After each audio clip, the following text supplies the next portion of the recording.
우리 시대 대한민국을 만나다 국민 공감 콘서트 대한국일 인사드리겠습니다. 국민 공감 패널 김윤욱입니다. 한국인으로서의 자긍심을 찾아가는 길 국민 공감 콘서트.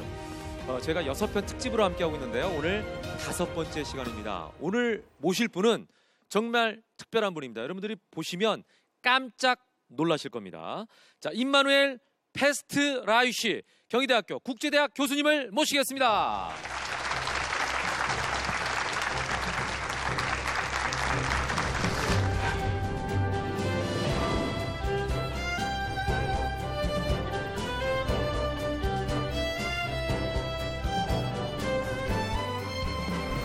네, 안녕하세요. 경희대학교에서 근무하고 있는 임마누엘 패스트라이쉬 임마누엘입니다. 네, 우리가 언뜻 들으면 임마누엘의 이름을 2번 말씀하신 것 같지만 이만열이라는 이름, 한국 이름을 가지고 계시네요. 맞습니다. 네. 맞습니다. 제가 옛날에 한 20년 전에 한국 여성하고 결혼했을 때는 장인 어른께서는 한국 이름을 지어주셨어요. 네. 근데 이만열 무슨 뜻인지는 알고 계시는 거예요? 뜻은 일단은 영어 이름 이마누엘 좀 비슷하고 비슷하게 진짜 그러네요. 그리고 집사람은 원래 이씨니까 한국에서 일단은 그 성을 승계하고 약간 대리사회처럼 하고 있습니다. 대리사회처럼. 네. 아, 그렇죠. 네. 네. 미국은 이제 남편의 성을 아내가 따라가는데 네. 한국으로 장가를 오셨으니까 100% 입양됐습니다. 아내의 성을 남편이 따라가는 네. 이런 또 재미있는 네. 일이 벌어졌네요. 예, 멋진 이름이시고요. 자, 교수님 오늘은 어떤 주제로 말씀을 해주실 건가요? 네, 오늘은 제가 한국의 재발견에 대해서 말씀드리고 싶습니다. 네, 자 그러면 임마누엘 패스트라이쉬 이만열 교수님의 한국인의 재발견 강연을 박수로 청해 보겠습니다.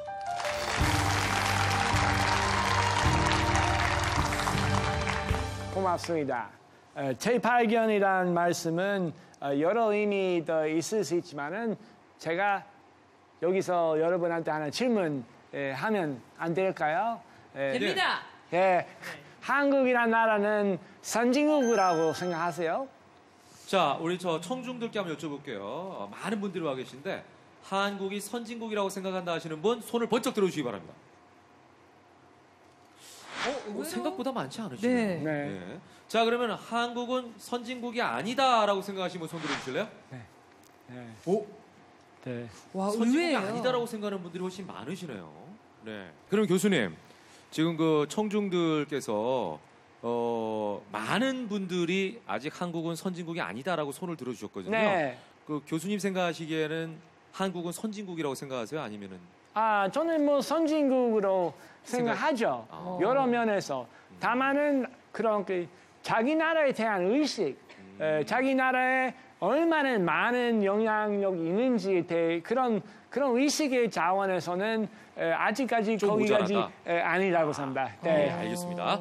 제가 좀 그 역사를 설명하면서 좀 더 설명해 드리겠습니다. 한국이 1953년은 그 당시 소말리아하고 GDP 경제 규모가 비슷했고 지난 50년 동안은 여러분의 많은 노력으로 크게 빨리 발전했고 그 당시하고 한 3만 배 정도 성장했습니다. 이 과학기술, 경영, 기업, 그 다음에는 행정, 교육 여러 분야에서는 벌써 선진국의 그런 수준 아니면 그것도 넘어간 부분도 있고 다만은 한국이라는 나라는 세계에 대해서 모범이 될 수 있는 그런 의식이 있어서 아직까지 그런 선진국의 그런 의식이 좀 부족하다고 제가 일단 외국 사람으로 저는 많이 느끼고 있습니다.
제가 미국에서 태어나고 원래는 중국 문학 전공하고 그다음에 일본에 오랫동안 유학했습니다.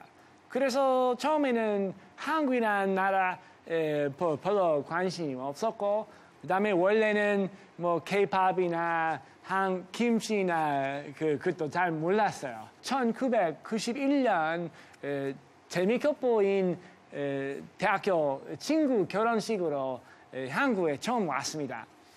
첫인상은 한국이 그만큼 약간 좀 복잡하고 그리 깨끗하지 않고 첫인상이 그리 좋지 않았고 옛날에서 하지만은 한국 사람한테 앉아서 좀 더 깊이 얘기하면은 좀 정이 많다고 느꼈고 제가 미국의 하버드대학교 다니면서도 한국에 거주한 요남 박지원이나 다산 정약용의 글을 좀 읽어보고 상당히 깊은 감명 받았습니다. 자, 그럼 결정적으로 지금 네. 교수님께서 한국이라는 나라에 주목하게 된 이유는 처음에는 이제 우연히 네. 유학을 오셔서 네. 한국 사람들의 정에 대해서 네. 관심이 있었고 그러다 보니까 성실하구나 이걸 알게 됐다고 네, 하셨는데 네. 그 이후에 또 더 집중적으로 한국이라는 나라를 연구하게 된 이유가 있으신가요? 뭐 결혼이 하나 있고 결혼. 20년 제일 중요한 거지. 한국 사람 그렇죠. 같이 살고 있는 현실이 있고 네. 그 다음에는 특히 성비 정신이나 민주주의나 약간 한 사회 위한 한국의 지성인의 활동은 최근뿐만 아니고 옛날 고려 시대부터는 많은 사례 있고 한국이 좀 대단한 나라 느꼈어요. 네.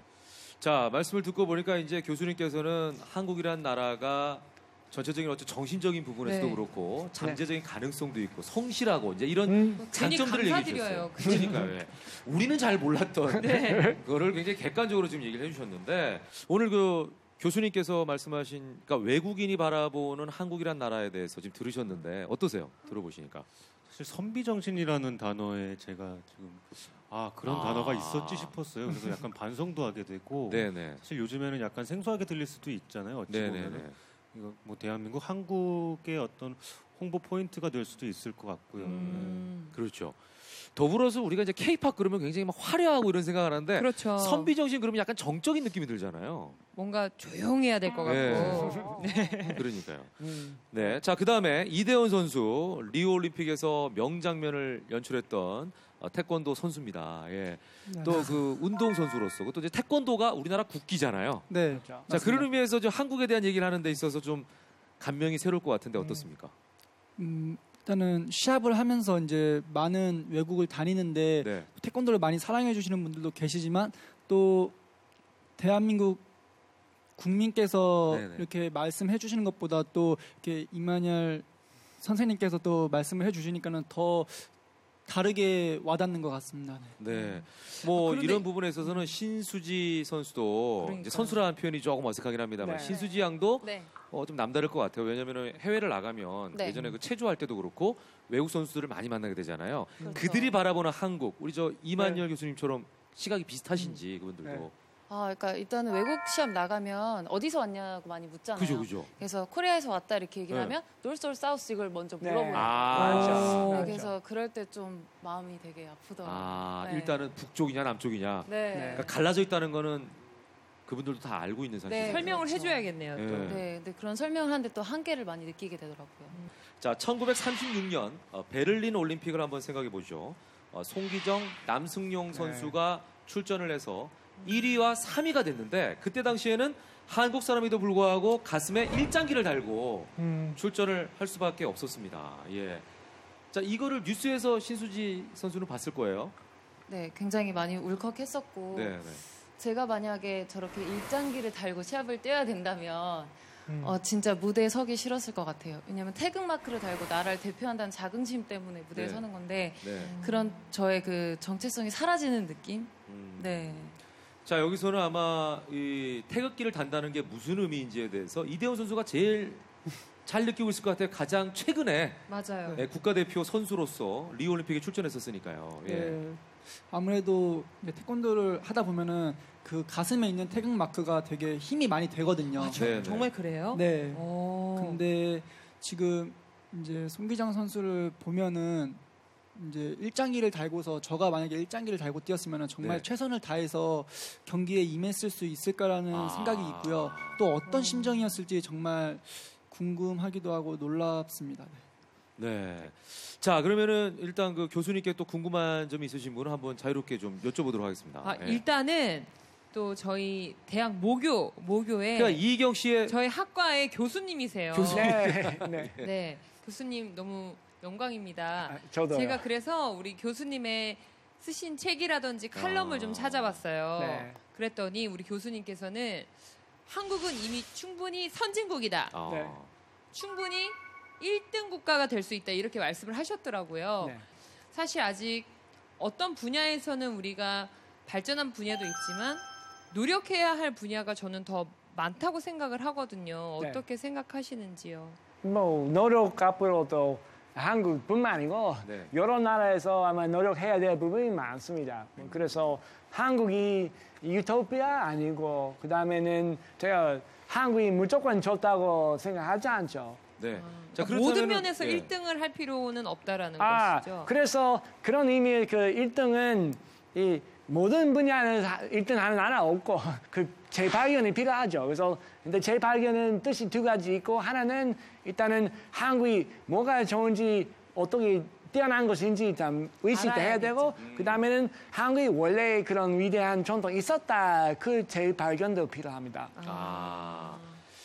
그 지금 뭐 이경 씨도 얘기를 했습니다만 뭐 우리가 다 1등할 필요는 없다라고 네. 말씀하셨는데 그럼에도 불구하고 한국 사람들은 1등 아니면 잘 안 쳐주잖아요. 그러니까 등수 매기는 걸 좋아해요. 맞아요. 우리가. 1등 아니면 안 맞아요. 쳐주잖아요. 네, 네, 예. 네. 그래서 1등이 사실 여러 기준으로 결정도 할 수 있고 네. 저도 뭐 우리 학교도 마찬가지로 한국 뭐 무슨 랭킹만 그 예. 너무 심각하게 그 뭐 경제 그 강조하는 것 자체는 네. 상당히 문제 많죠. 네. 아마 여러분 뭐 거기 선수하시면서 아시겠지만은 네, 그렇죠. 또 많은 노력해서 어떤 의미에서 다른 분보다도 다 하셨지만은 네, 네. 이렇게 엄격한 무슨 그 기준만 잣대가 생각하는 있죠. 항상 네. 그런 심리 있잖아요. 예. 아니 저 신수지 씨 네. 우리가 흔히 저도 이제 캐스터를 해봤으니까 네. 우리가 중계할 때 뭐라고 얘기하냐면 네 금메달보다 값진 동메달 이런 네. 표현 쓰거든요. 아, 네. 그럼요. 정작 선수 입장에서는 네. 진짜 좀 그 금메달을 못 따고 만약에 네. 은메달을 따거나 동메달을 따게 되면 심지어 이제 또 떨어지는 경우도 있잖아요. 그렇죠. 네. 그러면 심정이 그래 나는 최선을 다했어 이런 생각이 들어요? 아니면 아 내가 1등을 못했어 이런 생각이 들어요? 아, 저는 이제 베이징 올림픽 때는 메달권 근처에도 못 갔지만 네. 출전 자체만으로 너무 벅차서 아. 네, 무대 선 것 자체만으로도 너무 막 이렇게 네, 아직도 상상이 그 돼요. 예. 마음이 지금까지 있거든요. 사실 이런 생각을 해야 되는데 이 감독님 스물이 1000만 영화가 안 됐을 때 그걸 그렇게 꼭 집으시면 어떡하십니까? 아니 이것도 마찬가지 아니에요 우리가 평가적으로 얘기를 하면 안 될 것 같고요. 아니 그게 아니라 우리나라가 또 언제부터인가 영화 그러면 1000만 영화라는 얘기를 많이 하잖아요. 어떤 네. 기준을 네, 제시하기 마치 그게 안 되면은 시작했어요. 흥행에 실패한 것 같다는 생각도 들고 네. 어떻게 생각하세요 감독님으로서는? 제가 스물이 300만 관객이 들었는데 엄청난 거거든요 그러면 돈으로 따지면 300억이에요. 옆에서 위로하는 친구가 있었어요.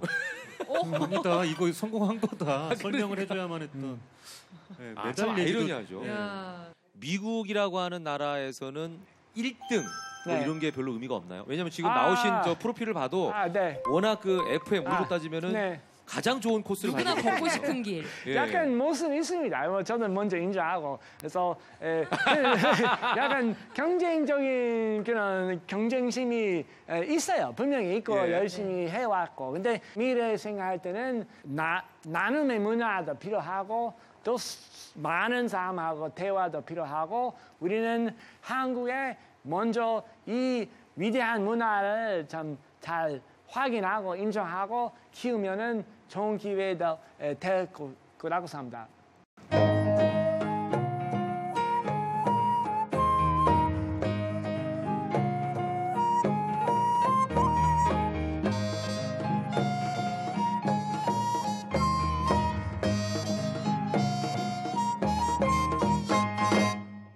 네, 그럼 두 번째 강연 한국의 재발견이라는 제목으로 또 한번 들어보도록 하겠습니다.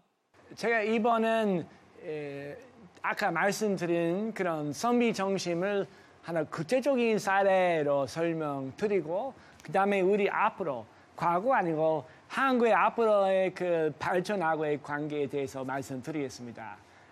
옛날 조선 왕조 그 조선 시대에서 춘추관이라는 기관이 있었어요. 정부 기관이 있었지만은 그 당시에 왕, 고위 관료, 그 다음에 활동에 대해서 기록하고, 그 다음에 통계, 다른 자료를 수집하고, 분석하고, 조선 왕조실록이라는 상당히 권위 있는 역사를 편찬했습니다. 재미있는 사례로 말씀드리면은 옛날에 태조 왕이 말 탔다가 떨어졌어요. 그 다음에는 옆에 있는 사관, 기록하는 공무원을 보고 쓰지 말라고 얘기했습니다. 창피하니까. 네. 근데 실제로는 나중에 그 조선 왕조실록이 나오면은 그 기록은 어느 날 왕이 말을 탔다가 떨어졌고 나보고 쓰지 말라고 명령했다. 그런 식으로 나와서 라고 이야기했다. 네. 그래서 그거 보면은 일단 정부 기관이 있지만은 이 무슨 권력이 뭐 따라가지 않고 나라를 위해서는 미래를 위해서 계속 노력하는 그런 효과가 있었고 춘추관이란 그런 원래 있었던 기관을 다시 상상해서 새로운 그런 식으로 개발하면은 한국의 미래는 과거에서 찾을 수 있고 한국뿐만 아니고 아마 여러 나라들 이런 춘추관 전통을 활용할 수 있을지 몰라요. 지금 춘추관은 우리가 만들면 안 될까요? 청와대 안에서 그 이름으로 되는 그 건물이 있거든요. 있죠. 네, 하지만은 그 기능이 별로 없습니다. 그렇죠. 속상합니다. 이건 또 우리가 또 따끔하게 들어야 될 네. 부분이네요. 예. 네. 기능이 없다는 거는 그 역할을 못 하고 있다는 거잖아요. 그죠? 뭐 옛날처럼은 조선 왕조실록 네. 같은 것은 이제는 별로 없죠. 어떻습니다. 예. 그래서 한국의 전통 문화의 아주 위대한 성공이라고 생각합니다. 일단 정부 기관이 있으면서도 네. 항상 객관적으로 평가하고 장기적으로 그래서 오늘 내일 뭐 다음 선거 아니고 역사 100년, 200년 후에 나라의 발전은 항상 생각하는 그런 지성이 있었다고 네. 그런 점이 상당히 매력이 있습니다. 그러면은 지금 그 한국의 재발견이라는 네, 주제잖아요. 맞습니다. 그러면은 지금 교수님께서는 한국을 재발견하기 위해서는 과거의 그런 서적들을 좀 봐라 이런 취지신 거예요? 맞습니다. 100% 맞습니다. 네, 네. 그래서 근데 그거는 과거에 돌아가자 그런 말씀 아닙니다. 그건 아니고. 아니고 그 안에서는 좋은 습관 이런 관습 그 다음에는 행정이나 기관이 있고 다시 우리 상상을 발휘해서는 새로운 방향으로 우리 시대에 만큼 그 다시 해석하고 뭐 좋은 아이디어 영감이 받을 수 있다고 생각합니다. 청중 여러분들 중에서 혹시 궁금한 게 있으신 분은 또 우리가 질문을 좀 받아보도록 하겠습니다. 네, 소개 좀 부탁드릴게요. 여성분이신데. 네, 안녕하세요. 저는 김민선이고요. 네. 교수님 강연 잘 듣고 있어요. 전 궁금한 게 요즘 외국인들에게 좀 K-팝이라든가 드라마 같은 한국 문화들이 좀 유명하게 퍼지고 있잖아요. 근데 그런 콘텐츠들이 좀 한국적인 것이나 전통적인 것을 보여주지 않는 것 같다는 생각이 들어서 혹시 그거에 대해서 교수님께서 어떻게 생각하시는지 궁금합니다. 네. K-팝이나 한국의 한류에 뭐 저는 부정하지 않습니다. 나름대로 가치 있습니다. 예. 다만은 한국의 이 세계에서 그 문화적인 역할을 생각할 때는 장기적으로 한국적인 가치관을 소개하는 필요성도 있습니다. 우리 저 교수님은 강남 스타일 아십니까? 네, 잘 좀 외람되지만 잠깐만 한번. 네. 오빠 강남 지금 하시려고 했는데요. 막. 아니 좀 전에 무의식적으로 하시려고 했어요. 예. 들썩이셨어요. 제가 봤어요. 약간 본능적으로. 혹시 교수님은 이제 한국을 너무나 높게 평가해 주셨는데 네. 주변에 계신 분 중에 한국에 대해서 이렇다 네. 이렇다 하시는 분이 있습니까? 예, 뭐 잘 모르는 사람이 많고요. 얼마 전에 제 친척 하고 한국 유학에 대해서 저하고 저 보고 예. 좀 아주 생활 좀 힘들다고 말씀하셨어요. 아 와가지고 생활 힘들지 않냐고? 제가 한국이라는 나라 아주 가난하고 못 사는 나라를 알고 계셨고.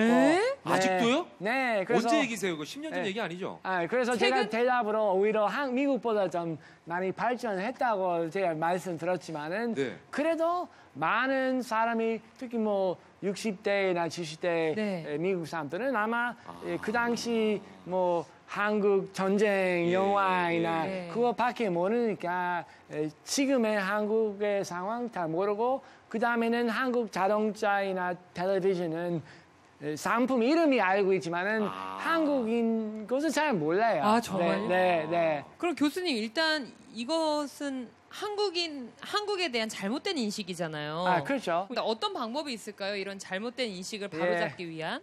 뭐 조금씩 좀 나오고 있습니다. 다만은 장기적인 전략도 필요하고 아마도 실제로는 아마 가장 효과 있는 것은 미국 대학이나 여기서는 한국 뭐 문화 뭐 가르치는 교수 뭐 거의 없잖아요. 그래서 그것도 필요하고 그다음에 고등학교의 경우는 한국어 수업이 미국에서 전혀 없습니다. 그래서 만약에 한국어 수업이 있다면 아마 그것도 선택할 학생도 많을 겁니다.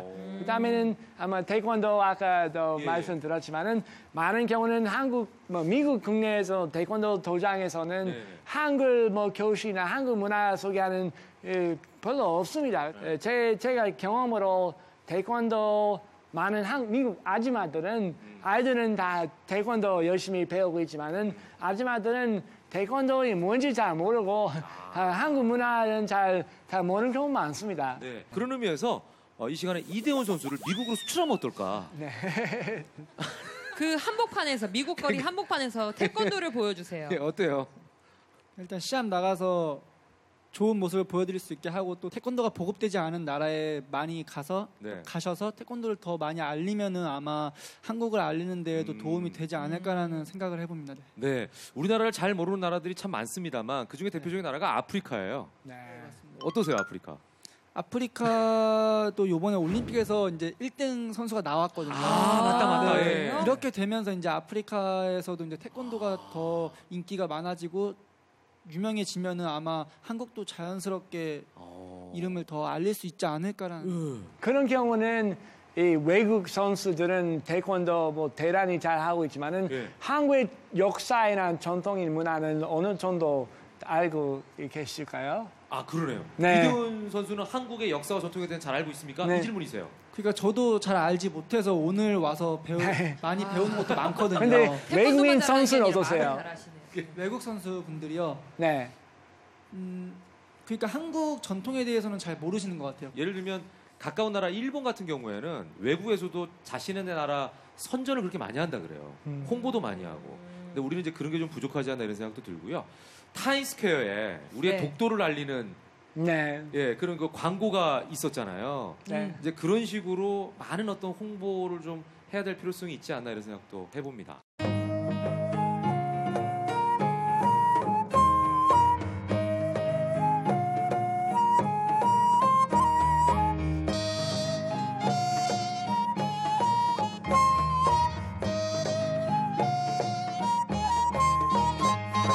자, 다음 강연은요. 세계가 한국을 공부하게 하라라는 주제인데 이병헌 감독께서 포스터와 스티커 사진을 보면서 방청객 여러분들을 위해서 아주 친절하게 설명을 좀 해주시겠습니다.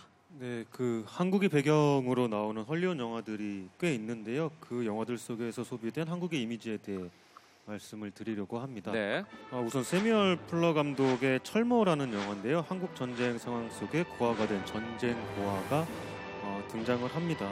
스틸 헬멧 철모라고 하는 이 영화는 한국 전쟁을 최초로 다룬 영화이기도 한데요. 배경을 한국으로 했지만 촬영을 한국에서 한 것은 아니기 때문에 당시 한국의 배경과 차이는 있습니다. 근데 1950년대 영화이긴 하지만 아주 가난하고 불쌍한 고아, 전쟁 고아의 모습 이런 이미지들이 한국의 이미지로 대변되고 있거든요. 네. 그리고 또 한 편의 영화가 있는데요. 메쉬라고 하는 로버트 알트만 감독의 1970년작인데요. 야전병원에서 일하는 사고뭉치 외과 의사들의 이야기를 블랙 코미디로 풀어낸 수작으로 평가받고 있는 영화인데요. 칸 영화제에서 황금 종려상도 받았으니까요. 근데 이게 대중적으로도 큰 인기를 끌다 보니까 케이블 TV에서도 72년부터 83년까지 11년간 방영이 되면서 마지막 회는 시청률이 한 40%까지 올라갔다고 해요. 그만큼 대중적인 사랑을 받은 작품인데 이 드라마 속에 묘사된 한국인의 모습이 사실 대부분 도둑이나 사기꾼으로 그려지고 있어서 그러다 보니까 미국인들의 머릿속에 한국인은 개 도둑이다 뭐 이런 이미지 그런 것들이 오랫동안 박혀 있었다고 합니다. 이게 안타까운 일이죠. 아까도 저 교수님께서 말씀하셨잖아요. 친척분께서 만났더니 밥은 좀 먹고 다니냐? 가난해서 어떻게 사니? 뭐 이런 얘기했다는 게 이제 아마 이런 영화들에 나오는 그 배경에서의 모습이 그분들의 머릿속에 박혀 있는 게 아닌가. 사실 우리만 생각을 해봐도 우리나라 영화에서도 러시아 하면 딱 떠오르는 게 마피아. 그렇죠. 그러니까 뭐 멕시코 하면 떠오르는 것도 어떤 범죄 조직이라든지, 마약이라든지. 그러니까 저는 어떻게 보면 그 문화 속에 비춰지는 그 나라의 이미지가 가장 현실적인 현재의 모습이 아닐까 싶어서 좀 더 마음이 아팠어요. 뭐 제가 아마 특별히 그 강조하고 싶은 것은 우리 한국 쪽에서는 아마 한국 문화를 다양하게 그 소개할 필요 있습니다. 근데 지금은 뭐 예를 들면 역사 소설이나 뭐 영화 다른 것은 한국 뭐 백제, 신라, 고구려, 뭐 그 고려, 조선이 거의 없습니다. 그다음에는 뭐 세종대왕, 다산정약용이나 소개하는 것은 많지 않고요. 불교, 유교, 그다음에 그런 도교, 그 기타의 전통도 있고 더 다양하게 여러 매체로 소개하면은 아마도 외국 사람이 좀 약간 입체적인 그런 한국 문화를 좀 느낄 수 있고 좀 이런 오해나 극복할 수 있을지도 몰라요. 많은 사람들은 한국에 관심 있습니다. 뭐 강남 스타일 관심, 뭐 문화 차원에서 관심 갖게 되는 사람이 있고 그 다음에는 실제로 한국에 유학도 하고 한국의 기업이나 정부기관의 대학이 뭐 벤치마킹도 하고 있고 연수도 하는 사람이 많습니다. 우리는 앞으로는 좀 더 정확하게 한국 문화 해외 속에 좀 집중적으로 하면 좋겠습니다. 하나 좀 사례로 경윤궁 여기 서울에 있는 궁정의 양희재 조그만 건물에 좀 주목하겠습니다. 양희재는 아주 멋있 있는 덕수궁 옆에 있는 조그만 건물입니다. 이거 제가 좀 추가적으로 설명을 드릴게요. 서울 중구 정동에 있는 근대 건축물입니다. 양희재라는 이 건축물이 귀족의 자제들을 교육하기 위해 교육기관으로 사용되던 건물인데요. 아주 멋진 건물이에요. 그런데 이 건물 앞에 있는 영어 해설을 보면 너무 어려운 내용으로 되어 있다고 합니다. 이 전각은 경운궁을 고쳐 지을 때인 1905년에 세운 것이다. 경운궁 공사 보고서인 경운궁 중건 도감 의궤에는 중화전을 비롯한 주요 건물 11채만 따로 도면을 그렸는데 양희재도 그중 하나다. 당시 양희재는 함의당이라는 이름의 건물과 연결되어 있었으며 행각과 꽃담으로 에워싼 일곽은 홍원이라 불렸다. 자, 이 얘기를 듣고 신수지 씨 설명 한번 부탁드리겠습니다. 무슨 내용이었죠? 죄송합니다. 아니 우리말인데도 너무 어려워요. 어렵네요. 이게 이제 영어로 바꿔놨어도 무슨 내용인지 모를 것 같아요. 잘 모르죠. 이 글 쓸 때는 이런 학자로서 쓰는 거 아니고 일단은 한국 전혀 모르는 외국인의 입장으로 우리 아마 반대로 거꾸로 생각할 필요 있습니다. 외국인의 경우는 일단은 조선, 한국 잘 모르고 조선 왕조도 다 모르고 사회 배경도 모르고 이 그 건물의 역사적인 사회적인 그 역할 의미를 좀 강조할 필요 있고 그리고 현대까지 한국 역사 그런 과정에서 그 의치가 뭔지 그런 설명도 꼭 필요합니다. 아까 제가 한국어 수업에 말씀 들었고 주로 재미교포 대상으로 한국 교육을 많이 육성이나 진행해 왔습니다. 근데 이제 와서 사실은 한국하고 원래는 아무런 인연 없는 사람이 오히려 한국어에 관심이 많고 많은 지역에서는 고등학교에서 충분히 한국어 수업이 가능해요. 근데 이상하게도 아마 어떤 의미에서 학생들은 제 외국어로서는 프랑스어, 스페인어, 독일어보다는 한국어도 충분히 인기 있을 수 있지만은 한국어에 관심이 없다는 약간 그런 한국 쪽에 좀 선입관이 있어요. 우리가 우리를 더 낮게 평가하고 있었군요. 그러네요. 지레짐작으로. 네. 설마 우리말을 필요로 하겠어? 설마. 네. 근데 실제로는 그 과거하고 지금 현재하고는 많이 다르졌죠. 또 수많은 일단 민간 자원에서 더 많은 교류도 하고 적극적으로 자기 문화를 소개하면 좋겠습니다. 그리고 그거 할 때는 뭐 독도 의리당이나 그는 좋지만은 또 높게 여러 의미에서 문학, 예술, 그다음에 가치관, 한국식 그 신념, 그다음에 역사, 건축, 옷, 한복이나 여러 의미에서는 우리 좀 널리 세계로 소개하면은 또 외국인도 좀 한국에 대한 좀 더 복합적인 그런 이해도 생길 수 있습니다. 네, 말씀 감사하고요.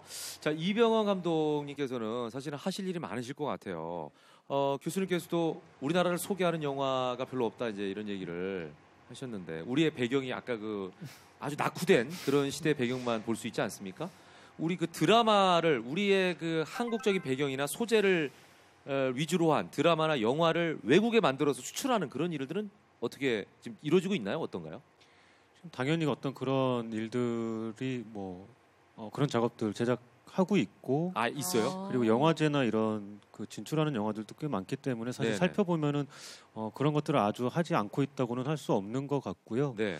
그리고 어쨌든 그 지속 가능한 지원은 필요한 것 같아요. 아직 그렇게 저희 나라 영화 환경이 지금 국민들 대중적인 사랑은 받고 있으나 그렇다고 해도 헐리우드과 비교했을 때 그렇게 단순 비교는 안 되겠지만 아직은 열악한 환경이라고 할 수 있거든요. 그래서 어떤 지속 가능한 지원이 분명히 필요한 부분인 것 같긴 합니다. 근데 분명히 이제 이런 문화적으로 다방면에서 노력이 이루어지는 건 맞는 것 같아요. 그래서 저희 코미디언 선배님들도 요즘에는 그 헐리우드에 가셔서 세계 코미디 대회에서 1등을 하시기도 하시고 그 넘버별로 하지 않으세요? 네. 그죠? 그냥 퍼포먼스 위주의 퍼포먼스로, 코미디를 하시지만 사실 그 안에 한국적인 요소도 많이 넣고 그래서 다양하게 정말 다각도로 한국을 알리고 있는 거는 맞는 것 같아요. 우리의 노력들이 분명히 다각도에서 이루어지고 있다고 생각해요. 옹알스라고 하는 그룹 그렇죠. 알죠? 예. 그분들이 선배님. 얼마 전에 통화했는데 호주가 있더라고요. 호주에서도 이제 대회 때문에도 가시고 그리고 또 공연 때문에도 가시는데 분명 그런 부분은 저희도 그 맥을 이어받아서 열심히 노력해야 되는 부분이 있는 것 같아요. 제 생각은 이런 논의, 대화 자체는 성공이고 이거는 계기로 더 이상 제 말 듣지 마시고 스스로 좀 자극적으로 독자적으로 토론하고 좋은 제안해 주시면은 좋겠습니다. 아니 우리 프로그램의 취지에 대해서 말씀해 주셨어요. 네. 국민공감 콘서트 대한민국. 맞습니다. 그러니까 교수님 말씀은 이거를 특집으로 하지 말고 정규 프로그램을 편성하자. 네, 반드시 큰 예산하고 동의합니다. 저희는 동의합니다. 강하게 주장하고요. 지속적인 지원도 필요하고. 알겠습니다. 저도 어떻게 보면 그 대한민국을 이야기할 때 요즘에 떠오르는 두 가지 단어가 그래도 있었어요. 강국이라고 하는 측면이 IT 강국 그리고 문화 강국 뭐 이런 이야기를 많이 하는데 정말 다각도로 우리 모든 국민들이 힘을 합쳐야 되지 않을까 이런 생각이 좀 들었어요. 근데 그런 부분에 있어서 저는 이제 긍정적인 게 우리 대한민국 국민은 잘 뭉치잖아요. 끝내주죠. 예전에 어려운 일 있을 때도 우리가 이제 교수님도 아시겠지만 국채 보상 운동이라고 그래서 나라의 빚을 개인들이 다 금을 모아가지고 갚은 나라가 우리나라예요. 유일무이할 거예요. 그러니까 아마. 전 세계 이런 나라가 없습니다. 자, 우리 신수지 씨는 한국을 대표하는 브랜드 전문가가 된다면 어떤 일 하고 싶으세요? 브랜드 전문가요? 한국을 대표하는 브랜드 전문가. 근데 저는 그런 생각을 했거든요. 이제 러시아 친구들하고 훈련을 하면서 한국에 대해서 아는 게 있냐 물어봤더니 뭐 S사, L사, H사 이렇게 그런 기업에 대해서 브랜드에 대해서 얘기를 하더라고요. 그래서 그런 브랜드나 대중 문화보다는 조금 더 이제 역사적인 한국의 가치에 대해서 얘기를 할 수 있었으면 좋겠다는 생각을 했거든요. 회사 하나 차리세요. 주식회사 대한민국. 네. 그러면 수출하면 많은 분들이 대한민국을 알 거 아니에요. 그죠? 네. 자, 이대훈 선수는 어떻게 오늘 보셨고 또 브랜드를 대표하는 사람이 된다면 어떤 걸 하시고 싶으신지 마무리를 좀 해주신다면. 일단 먼저 대한민국이 되게 훌륭한 나라라는 거를 되게 알려주신 것 같아가지고 되게 자부심을 더 가져도 될 것 같고요. 또 태권도인으로서 태권도를 더 전 세계적으로 알려가지고 태권도를 잘 모르시고 대한민국을 잘 모르시는 분들께 조금이라도 더 알리는 데 도움이 됐으면 합니다. 발차기 한번 보여주시면 안 돼요? 멋진 발. 이 지금 옷이 좀 그런데. 그래요? 저기 나가세요? 아니 뭐 여기서 해도 되고 뭐. 아니 여기서 하면 다치십니다. 저 편한 데서 하세요. 태권도는 중심입니다. 야, 이거 하면 저 신수지 씨 고민하겠는데요. 이게 전혀 대본에 없는 내용이거든요. 와, 저 발에 한 번만 차여보고 싶다 정말. 자, 앞으로 한번. 마이크 좀 주세요, 마이크. 들고. 하고.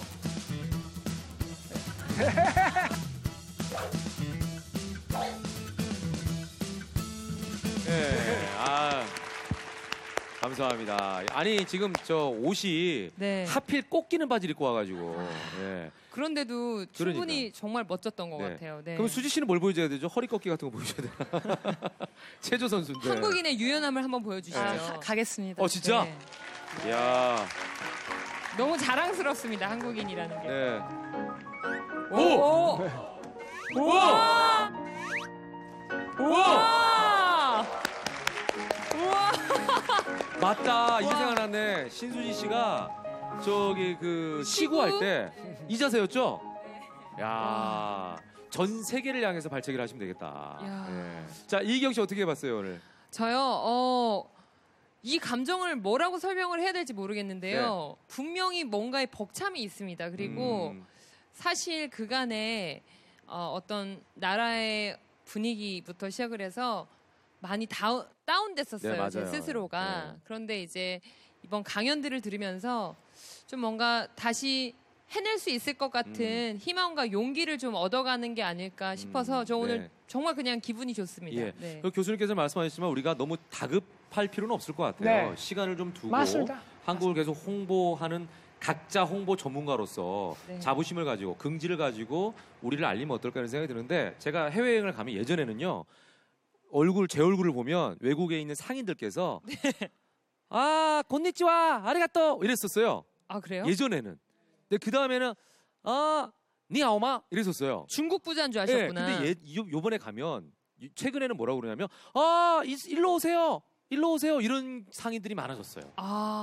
일로 오세요. 여기 싸요. 이런 경우가 많아졌어요. 그러니까 이거는 한국이 점점 소문이 나오고 있다는 얘기예요. 자, 우리 손을 드셨어요. 한 말씀 하고 싶으신 거예요? 너무 좋은 강연 듣고 있어서 너무 좋고요. 느낀 점을 말하고 싶어가지고요. 우리가 생각하는 것보다 우리 국민들도 이 대한민국이라는 나라를 알리고 싶어하는 것 같아요.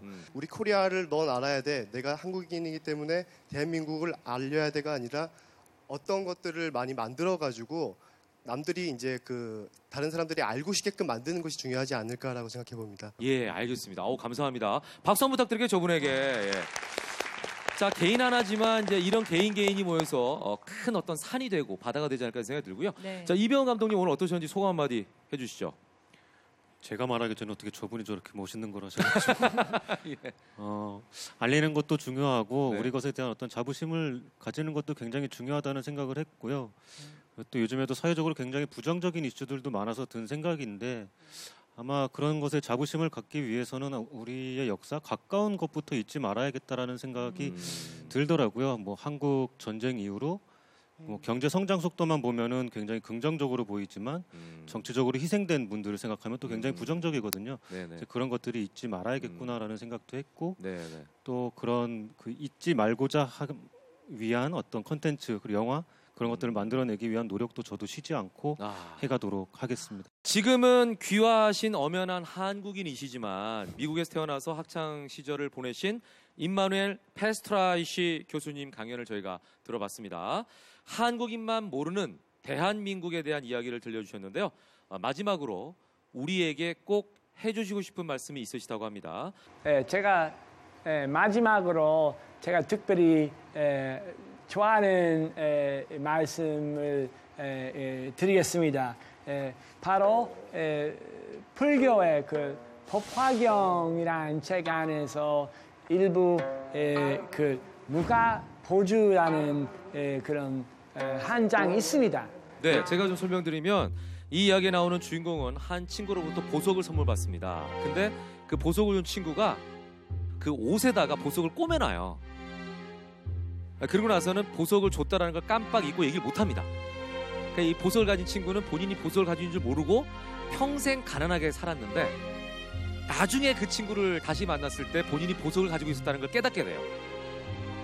그래서 보석이 있는지도 모르고 평생 가난하게 산 것을 후회한다는 그런 이야기입니다. 네, 그래서 이 재발견이란 말씀의 뜻은 우리 옆에 있는 우리 눈에 보이지 않지만은 이 보물 같은 한국 문화, 한국 전통이나 한국의 가치관은 늘 있고 그는 잘 발견하고 살리면은 안 될까요? 여러분은 좀 진지하게 그 화두를 고민해 보시면 고맙겠습니다. 감사합니다.